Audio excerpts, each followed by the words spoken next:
দ্রুত ফর্সা হওয়ার জন্য একটা হোয়াইটেনিং কম্বো নিয়েছে গোপালগঞ্জ থেকে একজন আপু।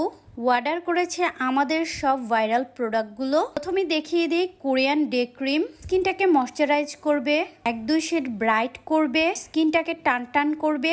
এটাতে বললাম সানস্ক্রিমও অ্যাড করা আছে, তার মধ্যে আবার ওয়াটারপ্রুফ। এটা হলো একটা ডে ক্রিম, 100% অরিজিনাল অথেন্টিক। আপু যেহেতু দ্রুত ফর্সা হতে চাচ্ছে তার জন্য একটা ওভার হোয়াইটেনিং নাইট ক্রিম নিয়েছে। আপনারা প্যাকেটটাতে দেখলেই বুঝতে পারবেন 10x কাজ করবে, তার মানে বুঝতে পারতেছেন কতটা ফর্সা করবে। ইভেন এটা মেস্তার দাগ থাকলেও চলে যাবে, মেস্তা থাকলে 3টা ইউজ করতে হবে। এমনিতে ফর্সা হতে চাইলে আপনি একটা নিলেই বুঝতে পারবেন, দাগ চলে যাবে, অনেক বেশি ফর্সা করবে। আর আমাদের পেজে ভাইরাল জেলি লিপস্টিক, এটা সবাই জানেন স্কিন টোনের সাথে কালার চেঞ্জ করে। আপু আরো নিয়েছে সাকুরার সানস্ক্রিন, 100% জাপানি প্রোডাক্ট। স্ক্যানার দেওয়া আছে, আপনারা অবশ্যই চেক করে নিবেন।